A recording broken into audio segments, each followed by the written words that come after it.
No, you're good. You're good. You're good. I think we're live. I think we're good to go here. Dakota, already showing some love. What's going on, man? So yeah, Tyson. Obviously, we're approaching. I mean, I don't know. The dog days of summer is kind of like when I think of that term, I think of like late June, early July, and we're just kind of dragging. Yep. But it kind of feels like, voluntary OTAs are wrapping up. I think we're still 3 weeks away from mini camp, mandatory mini camp, which is a little process or a little, couple day period in. I think it starts June 20th or June 21st, somewhere in that range. Yep. So we don't have really, a ton of breaking crazy trade news or anything like that as much as we want. But there are a couple topics that I felt like we should definitely tackle. Yeah. One of which is this whole Aaron Rodgers hopping on. Well, he was on 2 podcasts. One was the Jets' own official podcast. Yep. Gary, what's going on, man? Thanks so much for hopping. I know it's a kind of a weird time. I know we normally we kick this thing off around like 7-8 o'clock, but we're just trying something new at 6. In the summertime this off season. Holmes, what's going on, man? I appreciate you hopping in, showing some love. K, dude. As always, man. Yeah, let's talk Jet Central. But yeah, so Aaron Rodgers hopped on a couple podcasts and starts talking about, man, he covered a lot of different topics, right? He talked about Nathaniel Hackett, basically defending him, saying that everybody needs to believe in Nathaniel Hackett. Why? Because he believes in Nathaniel Hackett, which is, some would say that that's like a typical Aaron Rodgers type of response. Yep. But I guess we could kind of go one by one. So what do you kind of make of that? I mean, a lot of things he said aren't surprising, man. He's going to silence the critics. He wants to kind of reassure everybody and try to regain confidence and silence all this negativity. There's a lot about it. There's a lot of it, like everybody questioning Hackett, all those sources with, The Athletic and Diana Rossini, all these stories. And the Jets are always in damage control, and Aaron Rodgers is helping him do that. And to be honest, the only reason why Hackett's here is because Rodgers is here. Because after last year, I think if Rodgers wasn't here, he probably would have been fired because how incompetent that offense was. But now it's like, listen, we have no choice but to believe in Hackett. So we can sit here and bitch and complain all we want, but the fact he's going to be here. So let's buy in. And I think all of us, when we do our season predictions with, 12 wins, 11 wins, it's all of our faith in Rodgers overcoming a bad play call. Rodgers doing the audibles. Rodgers holding his teammates accountable, which he did in these interviews as well. So I'm not surprised. I think Rodgers is really showing his leadership capabilities here with just kind of rallying this locker room, silencing the critics, getting rid of the outside noise a little bit as best he can. But I wasn't really surprised, man. He has to because he's arguably Hackett's biggest supporter. He has to be. Yeah, dude, 100%. I mean, that's kind of just the reality of the situation, right? That's the world that we're living in. The Jets chose to not fire Hackett. He's here. He's going to be calling the plays. He's going to be, or I guess have the title of offensive coordinator. All those, supposedly there's speculation that the Jets feel confident in Rodgers' ability to change Hackett's calls at the line of scrimmage. I mean, that's such a horrible plan of attack, in my opinion, to go into a season with. Don't worry, our quarterback is going to overcome how bad our OC is. I mean, that's basically what they're saying. It seems like it. Yeah, but again, the reality is he's here. He's the OC. The Jets did not fire him. The Jets also did not bring in an overseer, an offensive manager. Yeah, but can we talk about that? And that's the kind of it's a real storyline because we're going to get into the Salah being involved on the offense too. I think they're banking on Rodgers making a big difference, and also a lot of lessons learned last year from Hackett. We're like, listen, this is back-to-back years. Your offense has been terrible. You got to figure out what's going wrong here because he sees the same criticism. I'm sure Rodgers having a seat on the sideline, watching the lack of adjustments, watching the lack of maximizing Breece Hall's capabilities. They're like, all right, we got to learn a lot of lessons here because if not, we're all getting fired, but we're also wasting an enormous opportunity to make a run in the Super Bowl. So, I think you're banking on Hackett really figuring things out with the assistance of Salah being more involved and Rodgers. And, the argument could be said that they had one of the worst quarterbacks in football last year in Zach Wilson, who can't run an NFL offense. So that could hinder you as well. My counter would be they didn't make adjustments in the game, but you could play both sides on that. You know what I mean? Yeah, and also too, I think the one big red flag that we have with Nathaniel Hackett is the Denver Broncos experience, right? If that just wasn't there, if Hackett just came straight from Green Bay, it would be a completely different story. Completely different story. And look, granted, it's not like he was calling plays over in Green Bay and was like the mastermind of everything. No, it was Matt LaFleur. Yep. And also too, I mean, you can make another argument. Rodgers will succeed with any offense. You could take the worst offensive coordinator in football, throw him on the Jets. You can argue we already have that situation playing out. I was going to say that.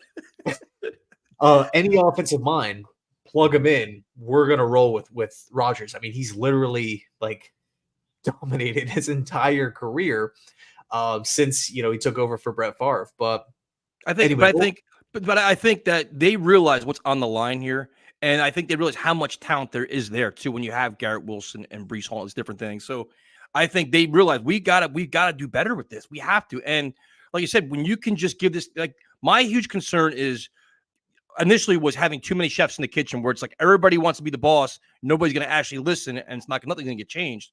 But you have faith there. But then the X factor for all me is the offensive line coach and Carter. It's like you don't have a lot of faith in Hackett.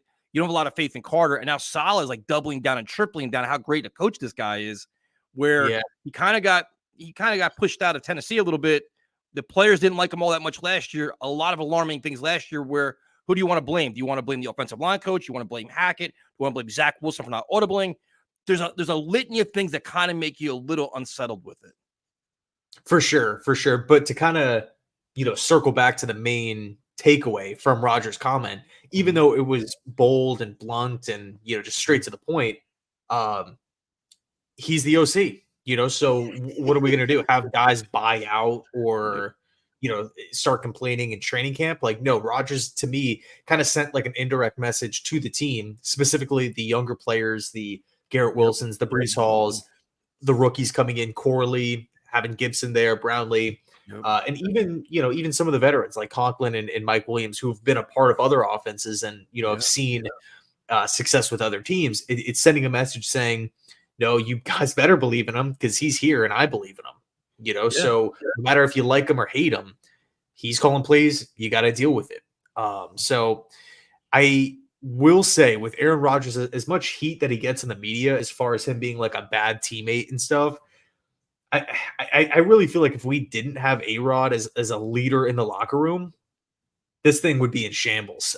Like Salah has had multiple opportunities to take the reins and just doesn't.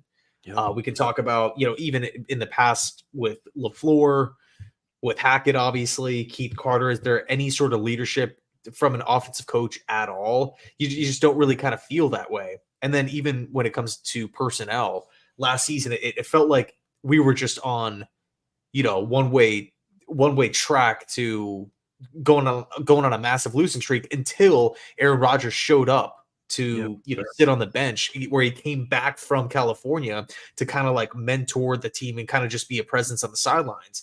Once that happened, it seemed for me at least like everybody took a deep breath and was just like, okay, our leader's here.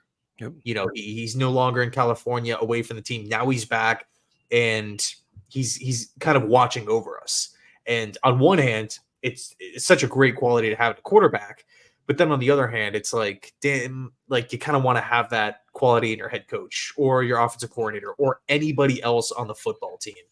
And that was the most alarming thing last year. Was it was literally falling apart right in front of Salah's eyes until Rodgers came back and reeled everybody in.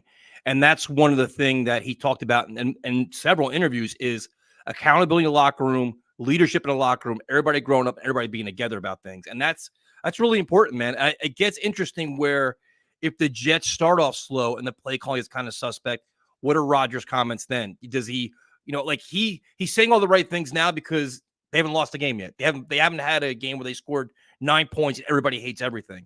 Everything's kind of like we're just welcoming back. We're excited, but I'm curious to see how that plays out and how aggressive he is if things aren't going right. But we've got to change this. He pulls no punches. Like I seen the chat where he's like, he keeps it real. Rodgers does keep it real. He'll literally say, we didn't block good enough. That play call was stupid. Like he'll say that. I'm curious to see how he's doing it, but I think the accountability he's bringing there helps Salah tremendously because I think Salah at times is way too player friendly and they kind of get away with things where it's like, you know what? They have their own mind. They have their own mouth. They can do whatever they want. But meanwhile, it's kind of dividing your locker room. Rodgers is kind of removing all of that. But like, listen, we got to remove all these leaks. We got to do all this stuff. Like we got to change the way we do business here. And it's a good thing. Hopefully it actually translates in the training camp into the season, but it's needed, man, because you got to figure this team has to learn how to win. They don't know how to win. Like, you can win, a meaningless game in December and January. That's wonderful. But you're coming out week 1, 49ers. You're coming out with a tough schedule here. You got to be at your best week in and week out to win your 11 games, make a run at the AFC East. So I love the way he approaches it. I'm excited. There's some things we'll talk about more, but the thing with Hackett makes sense, man. He has to do this. He has to try to – everybody loves Rodgers as a Jet fan. He has to get everybody to rally with him around Hackett, almost like a sympathetic figure at this point. You know what I mean? And hopefully it works out. Dude, man, like on one, like it is the right move, to do that. No choice. It just sucks that, we're not in a position where that comes naturally. You know what I mean? Like, think about the buy-in. If you're an offensive player signing with the Rams or getting drafted by the 49ers, right? You are like, man, like you're just happy to be there, right? Like you're around so many good offensive minds, the system, the structure, the culture, everything's in place, and you just have that automatic buy-in. But with us, it's like, the season hasn't even started yet, and we're already putting that out, or I guess Rodgers is putting that out there, like, hey, we got to believe in him. I believe in him. I'm elite. You guys have to, kind of follow my lead here. But here's my question for you too. It's like, when the Jets are kind of pushing for this reported change, or have a consultant or an overseer over Hackett, could Rodgers kind of step in and be like, you know what, I don't want that to happen. Like, this is my guy. We don't need another guy in this room. You figure they didn't hire another quarterbacks coach. Todd Downing took over. So Calabrese is gone. Downing took over that. So they kind of whittled down their staff a little bit, and almost like Rodgers is doubling down on himself and Hackett. Like, listen, we got this. We don't need nobody else. Like, that story will never come out. Like, if Rodgers did indeed say that, like, we don't need nobody else, we're never going to hear that because they don't want that that publicity about him. But could that be a situation where he stepped in and like, listen, have faith in us. It's our system. We put it together. Like, they literally, you're scheming it together. Could that be the case as well? I wouldn't rule it out. It's just such a, like, I'm just trying to think of one team in the NFL that has a similar situation to us offensively. Even like the quote unquote bad teams, they at least have some structure to them. Like Carolina, for example, it's like Dave Canales year 1, taking over, see what he can do with Bryce, with Bryce Young, sign a couple players, but you kind of feel like there's structure there. Yeah. Who else? New England, right? They have their offensive coordinator, AVP. He's called plays before. He's bounced around. He was a part of the Cleveland Browns. He actually worked with Aaron Rodgers, ironically enough, back in Green Bay. But like, you kind of feel like there's a structure there. Well, actually, you know what? I guess a situation that I don't want to say is like directly comparable, that's like exactly the same, but it kind of reminds me a little bit of when Matt Patricia was the OC of the Patriots. It's like, are the wide receivers showing up and thinking to themselves, man, I'm really getting better, or man, I'm really being put in a position to grow as a player or to go out and have success on Sundays? It's like, the first problem is if it actually is happening, which is, already a massive concern. But then secondly, if the players don't even believe that, which they didn't, I mean, you can talk about, Patricia with Detroit and everything like that. It was same story.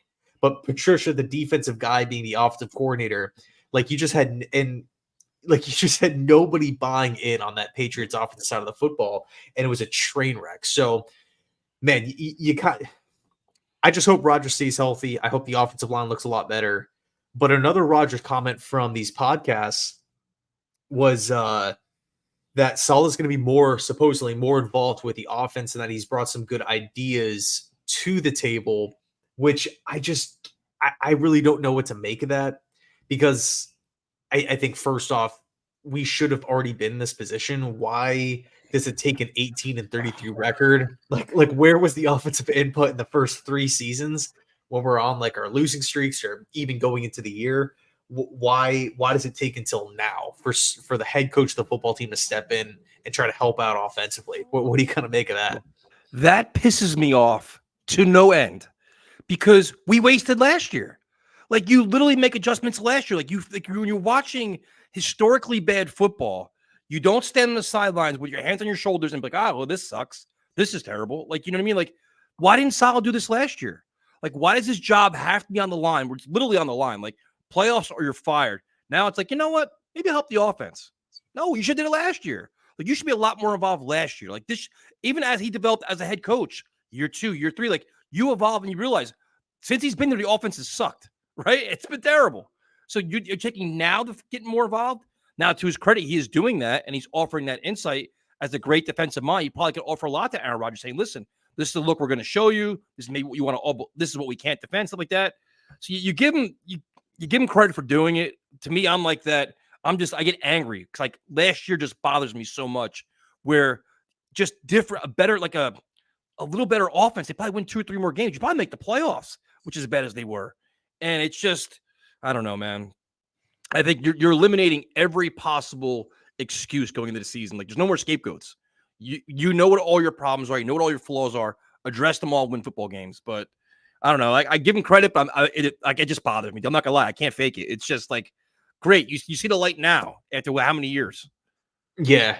Yeah. I mean, that was the first thing that kind of popped into my mind too. It's just like, why does it take 3 years for us for the head coach of the football team to get involved? Yep. You know, I can only imagine if I was, an NFL head coach and one side of the football is struggling, specifically the side that I'm not really too familiar in, I'm going to be all hands on deck. Or even like let me try to think of an example. Okay, so Antonio Pierce of the Raiders, right? Mm-hmm. When he got the interim job, he's like, yeah, I'm a good football coach. I've been around the game. I'm a former player. It was great for the Giants, but I've never been a head coach before. So I'm going to contact and interview and bring former head coaches in, guys that have succeeded, guys that have failed. Yep. Marvin Lewis, Herm Edwards, Philbin, Adam Gase. Like, he met with Adam Gase and just talked about being a head coach. And even if he, talked to Gase about everything that went wrong, Pierce is walking away with, from that conversation, from that meeting, as I would think a guy in a better position to maybe not make those same mistakes. Right. Yep. We can talk about Dennis Allen, right? Defensive guy, great defensive mind. His defense is always produced. Doesn't really offer anything offensively. What did he do this offseason? He got John Gruden, who's currently, I think, living down here in Tampa, to go to New Orleans and meet with Derek Carr, work with the offense, really try to get this offense on track, working with the players. And Dennis Allen's trying to be a sponge, learning the West Coast offense. Maybe something like that went down with the Jets. I'm not sure. Well, but to stop you real quick though, like Salah initially did that with Greg Knapp, who unfortunately passed away. But the Greg Knapp was probably the guy that he wanted to kind of have him, oversee the offense and figure things out. But their pivot, which was slow, was to what? Matt Cavanaugh? I think that's who they brought in, right? It was after Knapp. It was like, and then there was then you brought in John Beck to help Zach Wilson. Like, they think it was Salah's inability to get somebody else that high level, because it wasn't Calabrese. It wasn't anybody else on the staff. There was nobody else that had the experience. So you basically you're relying heavily on your offensive coordinator. And then last year it was Hackett, who has a tremendous amount of experience. We kind of figure, all right, you know what? In theory, this fits the mold of exactly what I need. He's not a first-time coordinator. He's not a first-time play caller. He should know what in the hell he's doing, right? And then what the problem was, I think once he saw that maybe Hackett was struggling, he didn't know what to do then. He didn't know how do we adjust this? How do I get more, you know what I mean? That's where I think Salah's inexperience as the head coach kind of bites him in the ass a little bit. Dude, it's tough, man. I think you're spot on. Like, you're just in such a tough spot if you're Salah there. And ultimately, big picture, macro perspective, you have to ask the question, is somebody like that fit enough to be a head coach? If that's the case, if one side of the football is struggling year after year after year, and it seems like whatever the team does to try to fix it, whether it's make a quarterback change, whether it's, sign a bunch of players to work with the new offensive system, like Lazard and Billy Turner, all these, former Packers, Tim Boyle in there, and nothing is working. You can't just say, well, nothing's working. I'm a defensive guy, not saying that that's what Salah is doing, but it goes back to what you were saying before with the excuses. The Jets have zero excuses going into the season. And the problem with the Jets is when they try to explain why they're struggling, they dig bigger holes for themselves. Like the Hackett comment about Breece Hall with the Giant game. It's like, you just realize now you can catch the ball at a backfoot and how you could feature him after 10 weeks of the season. The lack of adjustments on the offensive line, the failure to use different receivers and different formations. It was like we can literally watch it. We would talk about it week in and week out, Ian. week. Like, why aren't they doing this? Why aren't they doing that? And like, as a head coach watching your team struggle, how do you not get more involved? We're like, you know what? We've got to change this. I'm sorry, Hackett. I know this is your offense. It's not working. So as the head coach, I'm telling you, make an adjustment. Somebody has to do it. It wasn't going to be Zach Wilson because he didn't know what the hell he was doing. Right. So that's it. This is sink or swim time for Salah, man. There is literally no excuses now. None at all, because you even have depth too. So if somebody does go down, whoever, say Rodgers gets banged up, you have Tyrod Taylor, you have Olu, you have all these guys. So it's going to be interesting, man. I think I like that they're owning it more and they're admitting to more of their mistakes, which is great. But now you got to show so you can prove that you can actually fix them. Yeah, too. And another, like, just to make everything super, super simple, just like kind of a cool, when I start like thinking too heavily or starting to sink when I'm thinking about New York and, you know, the things that can maybe go wrong. One thing that always pulls me back is going into the season last year, we all felt great about it, right? Just with Rodgers being there and stuff. If you just take last season's on paper roster going into the Bills game and compare it to what the roster looks like right now, and keep in mind, we can make other moves and whatnot. We are so much better 100%. With Tyron, with Fashanu, with Mike Williams, with Corley, with Tyrod. No more Zach Wilson. You know, we've Hackett's had a year to at least work with some of these players. AVT, you know, there's Morgan Moses, you know, is another guy. We're in Hassan Reddick. We're in such a better position now. And then you factor in the schedule, you know, which in my opinion is a lot easier this go round. I know the actual dates are pretty tough. The 3 games in 10 days or whatever it is, all the primetime games. But the reality is, think about the good teams in the NFL for a sec. Like, who comes to mind? Baltimore, Chiefs, Bengals, you know, all Bills. Unfortunately, they're in our division, but you know, Eagles. There's a lot of Green Bay. There's a lot of good football teams out there. We're not playing it. You know, we're not playing them. Like, I think we got San Francisco and Buffalo are the 2 best teams that we're going to be playing all year. Yep. No, I agree. You know, that's pretty good, man. Like, so on paper, if we have a much, much better roster, you would think more experience. You can learn off of last year's past mistakes. Everybody's healthy, and we have a much easier schedule. Well, an easier schedule. I don't want to say much easier schedule, but an easier go round on paper this year. I'd like our chances with the 3 wild cards, especially, you know, looking at the AFC. So that's kind of what brings me back to kind of get back into the positive mindset when I'm, you know, up at night dwelling about what could go wrong with this team. But the final Rodgers comment that I felt like was pretty interesting was the whole Malachi Corley situation, where he said that he was his favorite wide receiver in the entire draft class.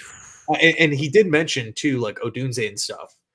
But he talked about how Corley, his play style fits what the Jets want to do. Yeah, I mean, there was some interesting things. I like listening to Rodgers talk like long form, because he gives like a really good detailed answer of why he likes somebody, how he fits in the offense, the skill set that you're looking for, different things like that. But here's a concern that I have. Like, they posted a video of Corley just running cones, and they're like, "This is the best footwork we've seen in years."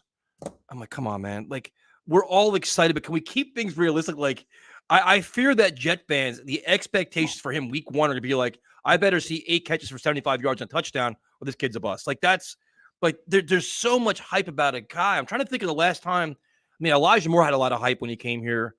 You know, I was going to say Elijah Moore. Yeah, Elijah Moore was a guy that everybody's like, "Oh, this is a sleeper pick. You guys don't, you have no idea what you're getting on his team. Like, he's going to be a breakout star." And now everybody's calling Corley that. And I mean, it's cool that Rodgers knows a lot about him, taking him under his wing, working with him closely, it's exciting. But some of these takes, man, are just like, let the kid get acclimated to the NFL first. Yeah, no, for sure. I mean, I'll say this: I feel better about Corley than I do with other receivers that the Jets have drafted in the past. Denzel Garrett Wilson. Yeah, Denzel Mims, feel better about that too. Although I really, really liked Mims. Moore was the one that I was concerned with the most, if I'm being 100% honest, because you just had the uncertainty surrounding Zach and whatnot, and you know, the offensive line. But yeah, Katie, Stephen Hill had a lot of hype. Look how that turned out. I'm kind of referencing just the Salah led Jets, or the Joe Douglas led Jets, I should say. But again, yeah, I feel better about Corley going into this year because like I look at him as just, I mean, he's played in what 47 or 49 career games back at Western Kentucky. I think he fits, obviously what the Jets want to do and whatnot. But yeah, I'm with you. I'm not going to sit here and say, oh yeah, he's a top 10 slot guy or he's going to have 1,200 receiving yards or something crazy. Yeah. I'm hoping for 700-800. I think if he comes in and we're talking about at the end of the season, Malachi Corley had 720 receiving yards with 5 TDs, 60 catches. I would say, damn, like this dude, like that's awesome value for a 3rd round pick, making it a big impact with a veteran led win now team in year 1. I mean, too, also at the same time, you don't want to put the weight of his, the weight of the world on his shoulders, right? Obviously not, which I'm hoping Garrett Wilson and Mike Williams and Breeze can take some of the, Conklin too, can alleviate some of that pressure. But yeah, I mean, you can argue what is Rodgers going to say? Like, oh no, he's my 5th guy, Well, but the thing is, like, he praised Corley, and I like it. Like, I'm not trying to downplay it. Like, I'm excited. So, like, I'm curious to see him on the field with the ball in his hands, get hit. Like, it's so easy to do things now in t-shirts. Like, it's kind of crazy. But the one thing I found more fascinating in the Corley comments was Rodgers really likes Brownlee and Gibson, man. He really, really does. Like, he praises them like endlessly, and he's like, year 2, they know the offense now. They know me. They know this. Like, now it's less thinking, more playing. And it's interesting because they don't have big numbers. Their career numbers aren't great. They've improved next to nothing in the NFL. But Rodgers is really hyping up these young guys, which makes me wonder. We kept talking about why didn't they go get Chark? Why didn't they go get Tyler Boyd? Why didn't they get these guys? Maybe it's the internal belief. These young guys are really much better than we realize. Yeah, I mean, it could very well be the case. I mean, on the surface, it's tough because you look at Brownlee's stats. You look at Gibson's stats, and the one thing I'm always seeing from Jets fans is, well, all of the Roger guys are just not working out, right? Randall Cobb, Tim Boyle, Billy Turner, Alan Lazard, even Adrian Amos is now off the team. Nathaniel Hackett too. At what point is it going to swing in the other direction?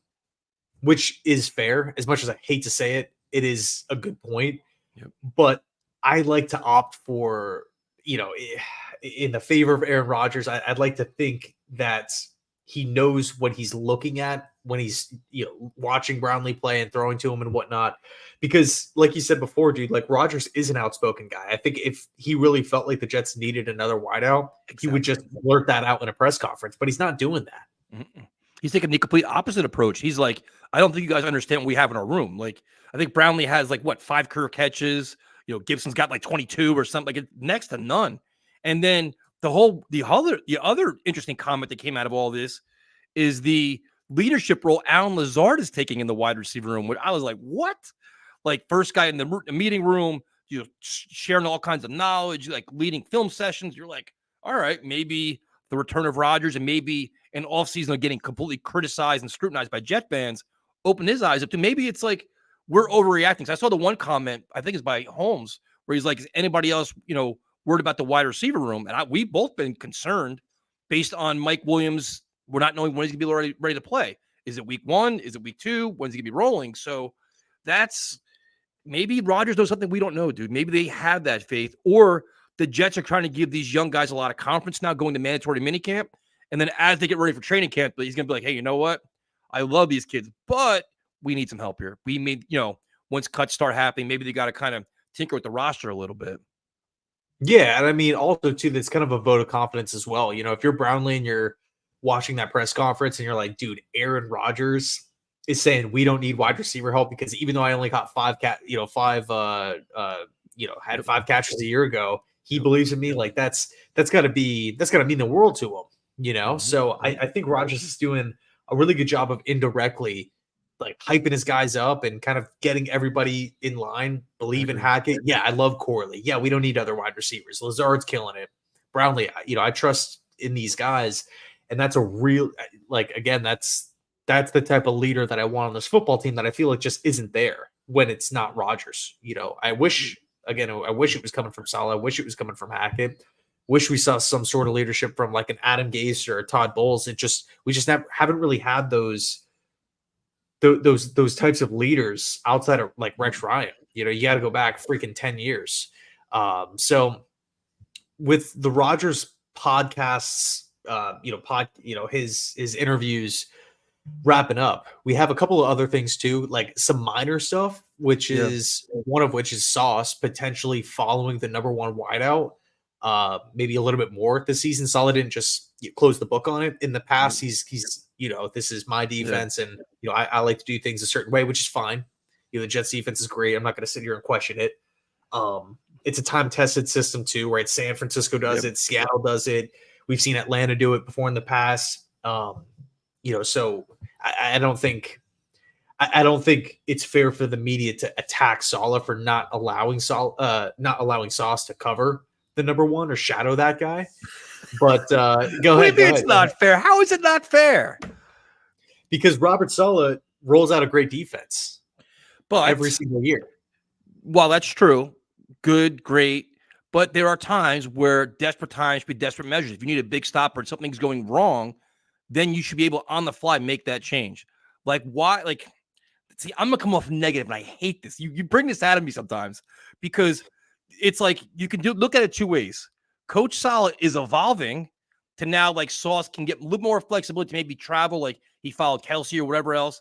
But then he should have did that last year. Like, why? Like, it's evolving, which is great, but it's almost like, all right, like now he's involved in the offense. Now Sauce can do this. It's because it's the win now year. Like, there's so much pressure to win this year. It's like, all right, every freaking criticism we have of Salah, he's addressing. Oh, Sauce is going to go here. Like, it's almost like he's like giving us something to argue about, right?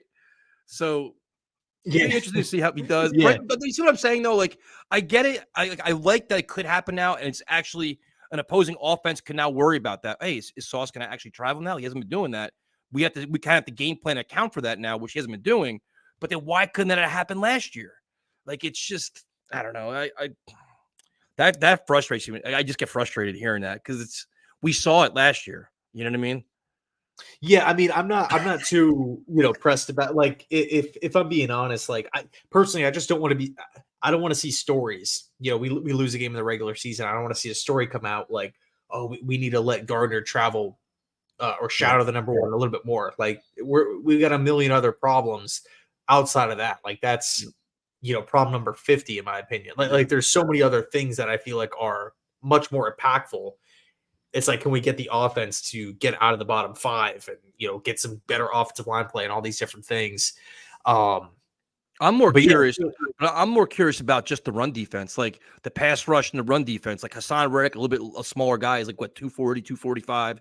He's not as big. If they start getting pushed around on a defensive line, how does Salah make adjustments there? How do they do that? It's that extension is absolutely wild.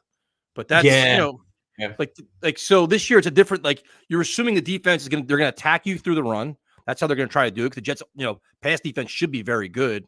How do you adjust with that? How do they play with the lead, which they didn't do much last year? Like, you have, like, it's a different style this year because your offense can score points now. So you could actually coach a little bit differently, maybe be more aggressive, right? Yeah, and another thought that I feel like opposing offenses are going to have: let's keep Rodgers off the field. Exactly. Let's try to run the ball and eat 100%. More clock and keep our offense on the field and keep our defense rested. So when Rodgers does come on, we're 100% locked in, ready to go. But yeah, I think you make a good point. It's tough because we have so many newcomers on the inside of the D line. This was going to be another topic that we hit on maybe a little bit later. I guess we can kind of tackle it now. But dude, there's a lot of 1-year contracts on this roster, like all over the place. Mm-hmm. It's like on defense, just off the top of my head, Solomon, Kinlaw, DJ Reed's in an expiring deal. Oh, did we lose Tyson? Oh no, we got you. So we got Solomon. I don't know if you've heard me. Yeah, you're good. Solomon, Kinlaw, DJ Reed's on an expiring deal. Chuck Clark, Ashton Davis, Hassan Reddick needs to be extended. Lecky Fotu's 1-year deal. And I think that's just the defense side. Michael Carter expiring deal. Like, there's a lot of 1-year deals here, but specifically when I'm looking at the inside of the D line, it's like a bunch of guys that haven't played for this Jets, with this Jets team, and Kinlaw and Fotu and Reddick as well. We lost Quentin Jefferson, we lost Al Woods, we lost JFM. We lost Bryce Huff. what's the defensive line going to look like midway through the year? I think early on we'll be fine. I think rushing a passer will be fine. Getting into third and longs will be fine. But like consistently stopping the run. If we're giving up like 4, 5, 6, 7 yards per carry, like just some, not talking like on average, but just like watching opposing running backs beat us down, and that's how we're losing games. That's going to be like nauseating. Yeah, I think that one of the telling signs is going to be the joint practices where they have the defensive line. You do all those line drills. If things aren't going as planned there, I wouldn't be surprised the Jets make a move. I wouldn't be surprised at all. They're like, all right, you know what? We're going to struggle here. Like you have faith like Tanzel Smart and Solomon Thomas, all these guys. Like, all right, you know what? Maybe, but you're like, if say Kinlaw gets banged up, gets injured. All right, do you feel comfortable with our depth? I don't. So I'm really curious to see how training camp, once it starts, how the joint practices work out. What's the physicality? How do they look in this scheme where the Jets say, we've got to pivot. We've got to go out and get somebody else here. Same thing. I think that's going to be a really big story to watch is the defensive line. We love the pass rushers. We love the potential of everybody. Dwayne Johnson, Will McDonald year 2. We love all these guys. Reddick, I'm excited about him. But if you can't stop the run consistently, pass rushers don't mean anything at that point. So I think that's if you have like positions to watch in training camp where they could make a move, I would say defensive line, running back, wide receiver, just based on how they play in camp. I think you're going to have to. Yeah, and it's also, I mean, that opens up the door for UDFAs to make some noise and potentially make some plays in camp. But yeah, dude. So I was just naming guys on the defense side of the football. If you flip it over on offense, I mean, you got, like you said, Moses, Tyron Smith. You have Mike Williams on a 1-year deal as well. So it's going to be one of these situations where the Jets have. It's a big year, right? If things go well, I could see a lot of these guys coming back. But then vice versa, if things don't go well, which on one hand you can spin it as a positive, and then on the other it's like, all right, well, we're not locked into a bunch of now a bunch of long-term deals. But one of the things with the defensive line, we were going to talk about this a little bit too, is like I think there's an opportunity for undrafted free agents to make a splash here and gain a spot in the defensive line. I like Tanzel Smart. I'm just biased, but I think if you have, I know the one guy you talked about, it was a Watts. You have Taylor. Yeah. There's guys out there that's like, you know what? If you have an excellent camp and an excellent mini camp, you may be able to make the roster and make some moves because I think, like Salah mentioned, competition at safety. I think there's legitimate competition in the defensive tackle spot, dude. I really do. Yeah, dude. I mean, and what's cool too, it's like if you are one of these guys, how many like big win now teams have opportunities on the roster? Like if you're an undrafted free agent for Cincinnati or Baltimore or Philly, like the chances of you just, cracking a starting lineup or, becoming like a reliable third, like swing tackle or something, it's really, really slim. So the Jets are going to have, opportunities for, players to step up. Last topic I wanted to hit on here. We talked a little bit about this before we hit, record here or go live. It's the fact that the Jets are favored in 14 games coming from DraftKings. 14 games the Jets are favored in. Now, I think the Jets are going to be really good this season. So, obviously if everybody stays healthy and whatnot, but 14 games is a ton. That's a lot of wins, man. What do you kind of make about, make of that? Because, the one thing with Vegas and, these over unders and whatnot, and of course, right, we're still in May. We don't, there's a lot of time, right, between now and the start of the season, but they don't mess around. Like they don't, that's not an opinionated business. So favored in 14 games. What are your takeaways? Well, my takeaway is it seems like every other day on social media, Jets are being predicted to go to Super Bowl. It's like Super Bowl or bust for the Jets. They're the best team here. It's like, all right, like it gets a lot of attention, right? To me, I'm still in that 11, probably 10, 11 games. It's just, I don't know, man. I think it's just how much faith do you have in Rodgers maximizing all the talent on this roster as soon as humanly possible? So, I mean, I don't know. Like, it's wild. Well, it's exciting. I think 14 is probably a little bit much. Like we went through the schedule a couple weeks ago, week by week, and you're like, all right, you know what? Coming off, there's going to be a trap game. You're going to lose a game you're not supposed to. You see some games that could be swing games. Like, do you split with the Bills? Things like that. How do the Jets play on the road? Like all these different things you factor in. That's just crazy, though. Can you imagine they won 14 games? I wouldn't even know how to handle myself. What will we do with Dude, yeah, ourselves? bro, if the Jets win 14 games next season, like that's to me good enough for the 1 seed. Like it has to Yeah. be. Has to be. I mean, imagine, dude, if the AFC, the freaking stacked AFC, the playoffs go through MetLife Stadium. That would be. But I That's mean, insane. that's the thing. Everybody's saying the Jets are Super Bowl favorite. And it's just like I get this feeling that some people are doing it just they're hoping it blows up. Like, oh, this is my expectation. You failed. Like they kind of want to they're kind of praising the Jets now, kind of like, oh no, you didn't reach your goal. Like, you guys failed, which is or just they just want clicks. But 14 out of 17, man. I mean, damn, I'm optimistic as hell, but that's a lot for me. You're right. Like I think we're all like 11. Maybe 12 out of it. But that's, I mean, and I think the only reason why I'm a little cautious with the number is the start of the season, everybody getting on the same page. Like Rodgers has not played in this offense yet. He hasn't played an NFL game with Garrett Wilson, a full game. Like it's just, you have a lot of moving parts, a lot of new pieces. Morgan Moses, Tyron Smith, like all these things, you've got to get it all together as soon as possible. And you're starting out with the 49ers. So, they obviously, if you can endure the first half of the season, I think we talked before the bye, they can go like 8-3 or something like that. You're like, bring it on. You can look at, more wins, but Yeah, and Grant brings up actually a really, really good point here. Why shouldn't we expect 14 wins? They won 7 with the 47th best QB in the league last year. fair point. Also, a bunch of other injuries as well, So Yep. I mean, that's something that you can fall back on, if you're again just like a Jet fan and you're starting to spiral with like negative thoughts, just think, okay, well, we had a horrible O-line, horrible offensive play caller, horrible game planner, no leadership from Salah, Zach Wilson, Tim Boyle. I mean, we're giving games away, massive losing streak, and we still end with 7 wins.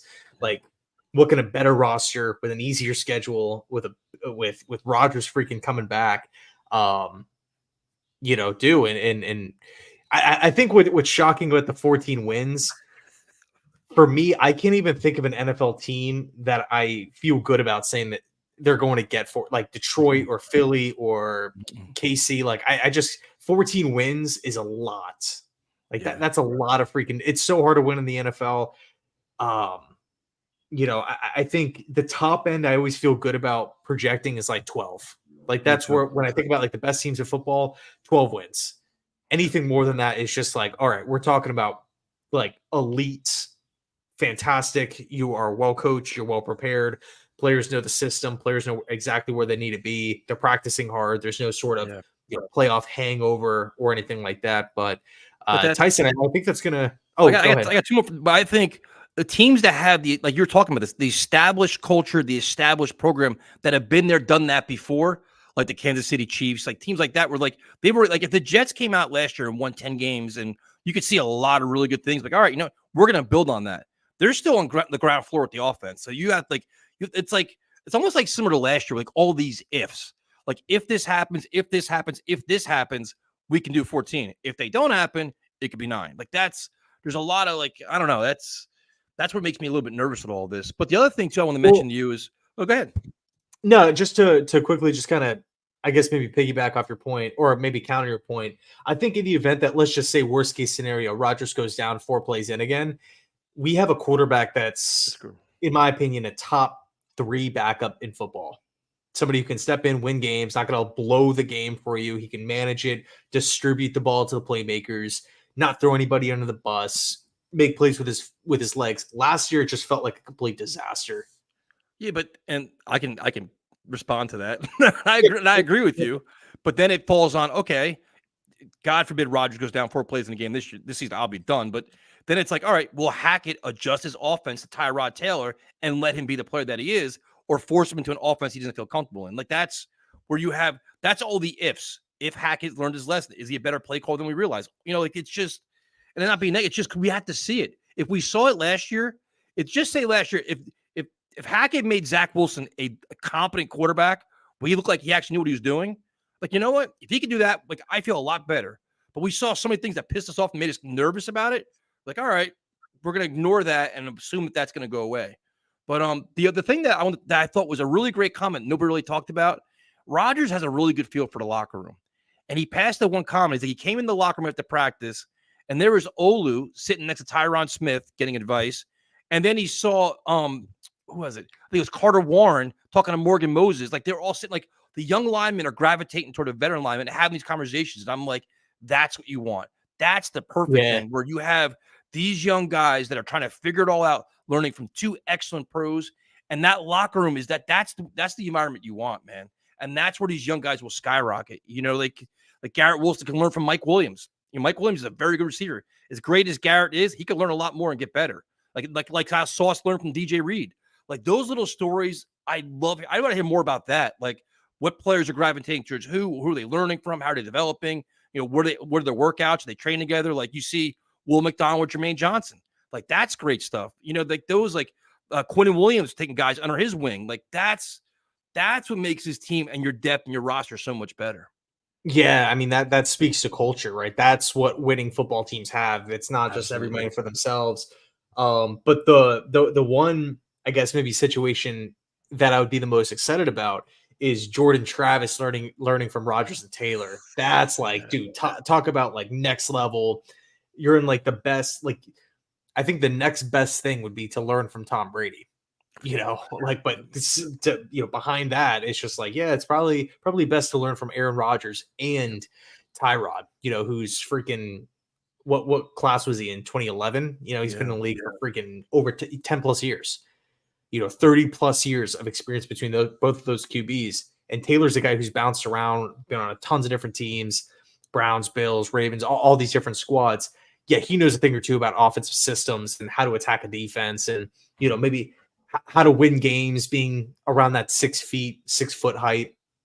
But yeah, Tyson, I think that's going to do it for me, man. I think, obviously minicamp is going to be a super exciting time when the pads come on, super exciting time. But until then, we can monitor the free agent market. We can kind of, hopefully get some more cool podcasts and, interviews from these different players and coaches and stuff like that over these next few weeks.